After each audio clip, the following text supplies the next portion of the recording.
How many times have you been stung in your life? Oh, a day? Oh, this is not sounding pleasant. Yeah.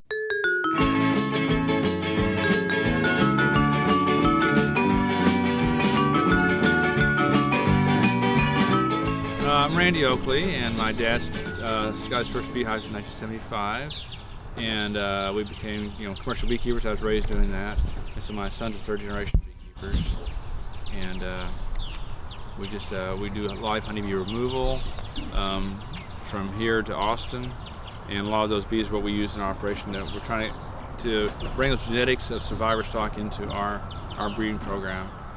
We make honey, which we sell local honey. We produce bees that we sell in the springtime, and we teach beekeeper training.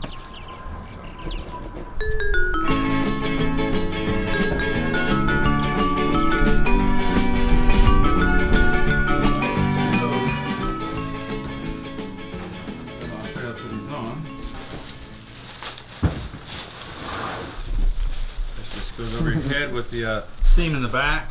This is the front. Okay. And it goes under your arms.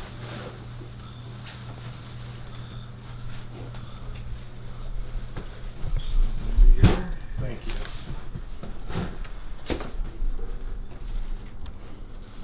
I gotta tell you, man, I'm pretty buzzed about this.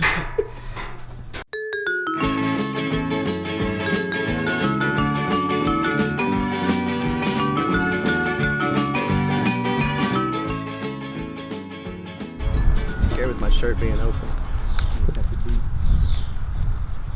Yeah, you probably should be.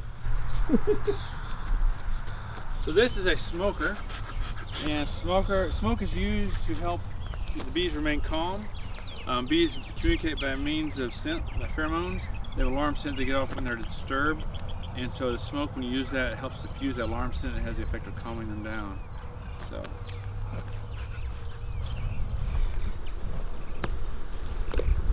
This is a hive tool, a pry bar. We use it for prying things apart because bees glue everything together with propolis, which they gather from the resin from buds of trees. And so they use it to disinfect their beehive, like varnish the inside. They make a little glue with it. So, this is the one we just started, so it's not very populous.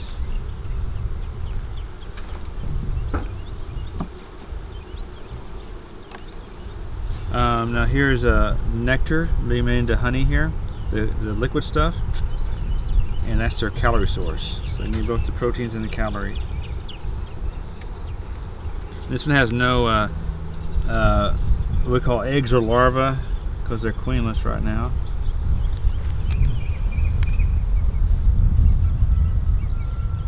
They keep all the different areas together. Where all the baby bees are, it's all gonna be together. It's like a chicken nest. Chicken doesn't lay an egg here and lay an egg there and over there. She's got incubators, so she puts them all together.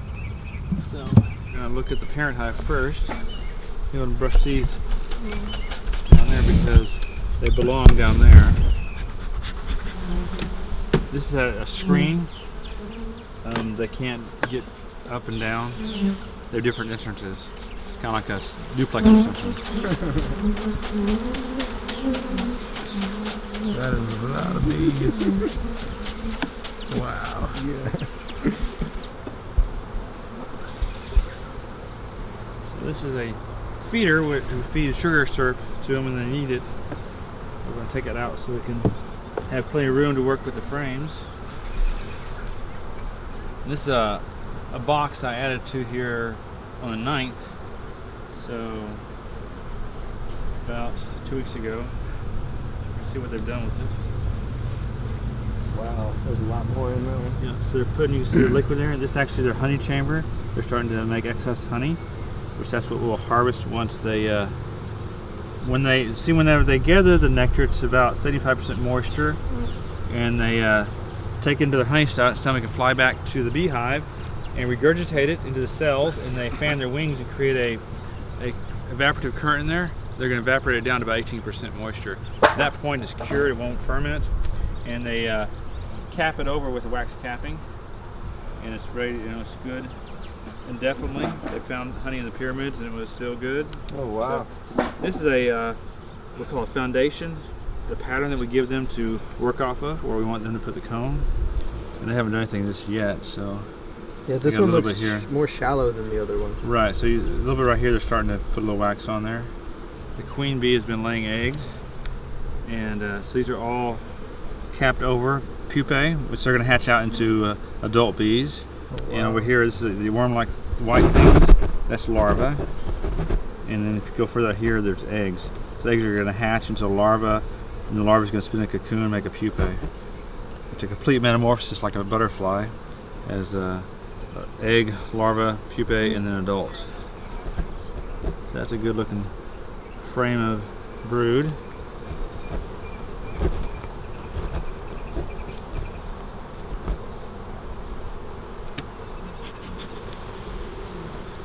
This is a frame of foundation. They're putting the wax on there.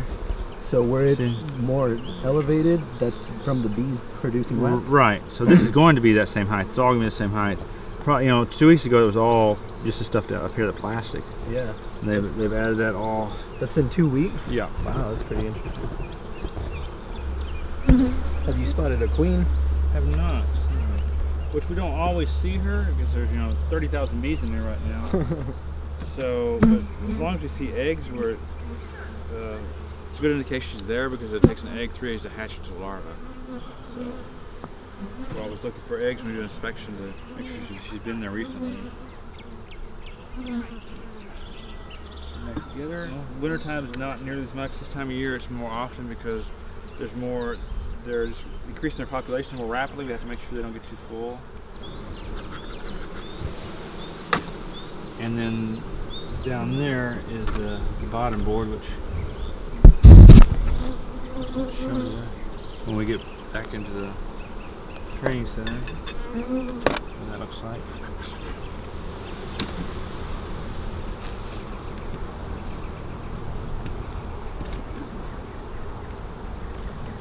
Here, so that leads to the bottom board for them. There. Interesting. It's kind of like a door. Right. So this one's going to the top? Yes, sir.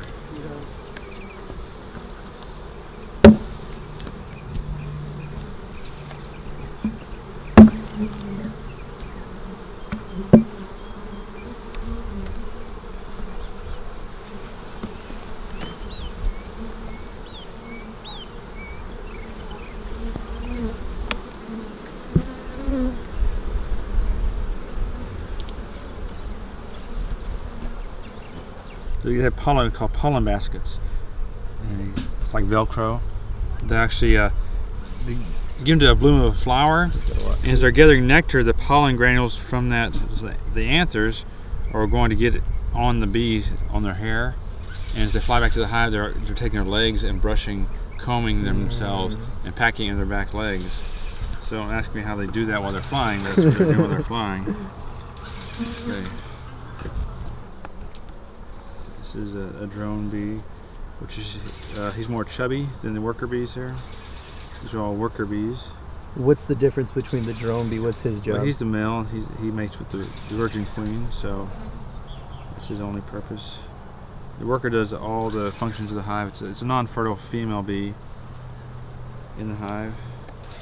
And this time of year is anywhere from 30 to 40,000 worker bees, and probably about 200 or 300 drone bees and 1 queen. How long do bees live? This time of year, a worker bee is going to live about 6 weeks. She literally works herself to death. She flies her wings off. In wintertime, she'll probably live 2 to 3 months because she's not flying as much. How long does a queen live? Anywhere from 2 to 4 years, generally. That's a long We one. re-queen our beehives, or install new queens every year in all our beehives. Helps them stay productive.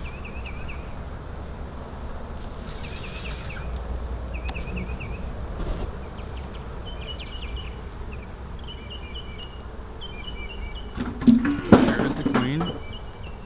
Oh wow. That looks so cool. I feel like she's trying to move people out of the way. Gotta find me a cell. Dropped this egg in. I really gotta go. Yeah. So she's looking for a cell to. Yeah. See, To they're starting lay to an put nectar in her cells. So you know you're starting to make honey whenever they start filling in the brood nest with that liquid there. It's time to add another box, because if they get too congested in the brood nest, then they're going to want to divide. Where the old queen will take half the bees and fly out, look for a new cavity, and they'll make a new queen. That's one way that honeybees propagate the species, is by dividing in the springtime. That's so interesting. Well, I guess I would never out and about just see a bee that close where I could see the pollen. But So you see, some have orange, some have yellow. Depending on the flower, different flowers are going to give you different color pollen. So actually, bluebonnet pollen is actually red. oh wow. Let me see it. Yeah, so they're not gathering from bluebonnets right now as much as other stuff. So, on the front of their head there. So they kind of see in a mosaic. Okay. And they have some type of infrared type vision that sees flowers and colors different than we do. Yeah, I was looking at the spectrum of like maybe to not wear a certain color, and it's saying that they're real attracted like the darker violet. Is that Oh, true? yeah. Or Well, only thing I know is that dark colors, if they're going to be aggressive, they're going to go for dark colors. So it's best not to wear like black or dark blue or something like that. Dark colors. Yeah, Asking for it. I'm in trouble.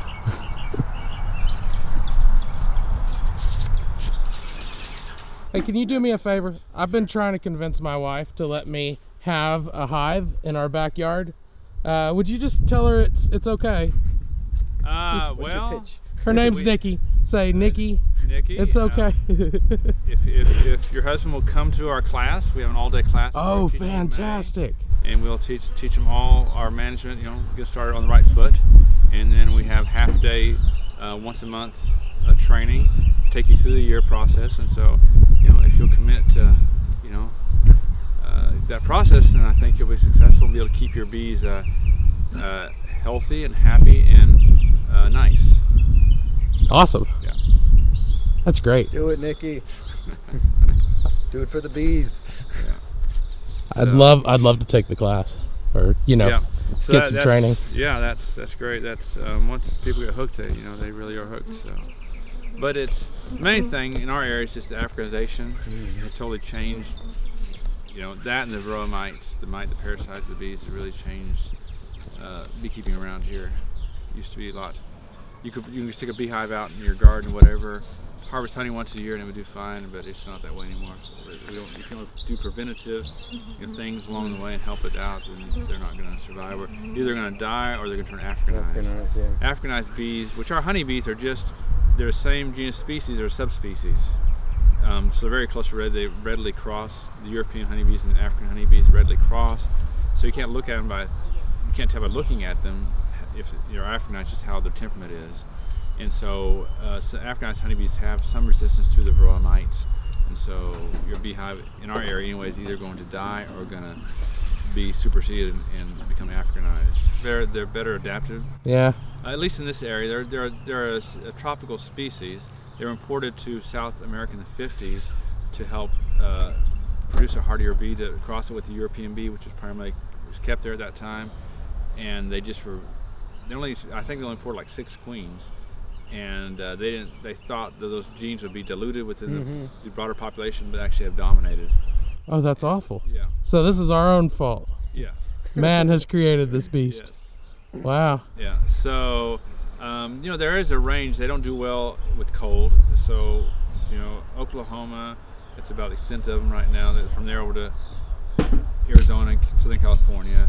If you go east, the rainfall, they don't do well with that. So East Texas, they're not as prevalent there and going east. Are you talking about bees in general or just Africanized bees? Africanized bees. Oh, okay. And so, which used to, beekeepers it was a lot easier to keep bees going because you could produce your own queens. And we can't do that here in our area safely because they may become Africanized. So any bees, we work with Africanized bees ourselves in our out apiaries, we'll keep them here.